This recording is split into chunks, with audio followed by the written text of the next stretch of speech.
मध्य रेल्वेवरच्या Hancock bridge पाडण्याचं काम पूर्ण झालं। तब्बल 18 तासानंतर हे काम पूर्ण झालं आणि या कामानंतर भायखळा ते सीएसटी दरम्यान बंद असलेली वाहतूक पुन्हा सुरू झाली आहे। भल्या मोठ्या 4 क्रेन्स आणि 300 कामगारांच्या मदतीने हे तोडकाम करण्यात आलं आणि त्याच बांधकाम मुंबई महानगरपालिका करणार आहे। पुढल्या 2 वर्षांमध्ये काम पूर्ण होणं अपेक्षित आहे। भायखळा ते सीएसटी वाहतूक या हँकॉक ब्रिजच्या पाडकामा दरम्यान बंद होती आणि हा 18 तासांचा जम्बो ब्लॉक होता। आता मात्र वाहतूक पूर्ववत झालेली आहे। हँकॉक ब्रिज पाडण्याचं काम पूर्ण झालेलं आहे। जम्बो ब्लॉकमधून आता प्रवाशांची सुटका झालेली आहे। याचं बांधकाम हे मुंबई महानगरपालिका करणार आहे आणि पुढच्या 2 वर्षांमध्ये या ब्रिजचं काम पूर्ण होणं अपेक्षित आहे। तब्बल 18 तासानंतर हे काम पूर्ण झालं। या कामानंतर भायखळा ते सीएसटी या दरम्यान बंद असलेली ही वाहतूक आता पुन्हा सुरू झालेली आहे। त्यामुळे प्रवाशांनी सुद्धा सुटकेचा निश्वास सोडलेला आहे। शनिवार रविवारच्या दरम्यान हे काम करण्यात आल्यामुळे प्रवाशांचा किंवा रोज जाणाऱ्या नोकरदार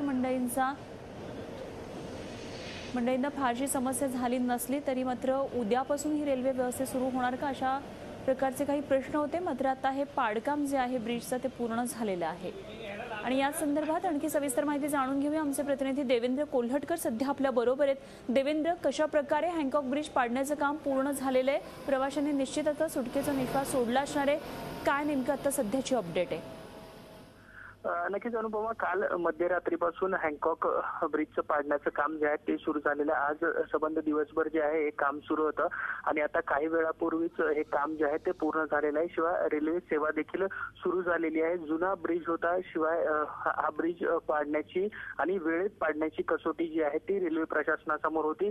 त्यामुळे जो निर्धारित वेळ होता त्याच्या जवळपासच हे काम जे आहे ते पूर्ण झालेलं आहे। काहीसं काम जे आहे ते अद्याप बाकी आहे, मात्र ते काम काही तासामध्ये पूर्ण होईल। मात्र जो मुख्य ट्रॅकचा भाग आहे तिथला जो पोर्शन आहे तो सगळा बाजूला काढण्यात आलेला आहे आणि रेल्वे सेवा देखील जी आहे ती सुरळीत झालेली आहे। काही वेळानंतर रेल्वे सेवा जी आहे ती पूर्वपदावरती येईल, कारण अनेक लोकल ज्या आहेत त्या रद्द होत्या, मेल एक्सप्रेस ज्या आहेत त्या देखील रद्द होत्या। मात्र आता काम जे आहे ते जवळपास पूर्ण झालेलं आहे आणि रेल्वे सेवा देखील सुरू झालेली आहे। अनुपमा, अगदी देवेंद्र, लोकल रेल्वे ट्रेन्स ज्या आहेत त्या आता जरी सुरू झालेल्या असल्या तरी लांब पल्ल्याच्या गाड्यांवर सुद्धा याचा परिणाम झालेला होता। काय त्याच्या टाइम टेबलमध्ये जो बदल करण्यात आलेला होता ते अजूनही तसंच आहे की या संदर्भात काही अपडेट मिळतात? नक्कीच अनुपमा, लांब पल्ल्याच्या अनेक गाड्या ज्या आहेत त्या या कामामुळे रद्द करण्यात आल्या होत्या। मात्र त्या देखील काही वेळातच लांब पल्ल्याच्या गाड्या ज्या आहेत त्या देखील सुरू होणार आहेत आणि काही वेळानंतर त्याचं देखील जे आहे त्याचे टाइम टेबल आहे किंवा नियोजन आहे ते देखील आपल्याला सुरळीत झालेलं पाहायला मिळेल। अनुपमा, धन्यवाद देवेंद्र, दिलेल्या सगळ्या सविस्तर माहितीविषयी। देवेंद्र कोल्हटकर आमचे प्रतिनिधी आपल्या बरोबर होते। जम्बो ब्लॉकमधून आता प्रवाशांची सुटका झालेली आहे। भायखळा ते सीएसटी दरम्यान 18 तासांचा हा मेगा ब्लॉक होता। रेल्वे वाहतूक पूर्णपणे मध्य रेल्वेची या दरम्यान थांबलेली होती। 18 तासांचा हा जम्बो ब्लॉक आता संपूर्णपणे संपलेला आहे आणि आता रेल्वे वाहतूक पूर्णपणे सुरळीत झालेली आहे। मुंबईतल्या मध्य रेल्वेवरचा हा भायखळा रेल्वे स्थानकाजवळचा ऐतिहासिक असा हँकॉक ब्रिज तब्बल 136 वर्ष जुना आहे। ब्रिटिशांनी 1879 साली हा ब्रिज बांधला। माझगाव डॉकयार्ड आणि मुंबई शहराला जोडण्यासाठी ब्रिटिशांनी या पुलाची बांधणी केली। या पुलामुळे माझगाव डॉकयार्ड आणि मुंबई शहरादरम्यानचं अंतर खूप कमी झालं।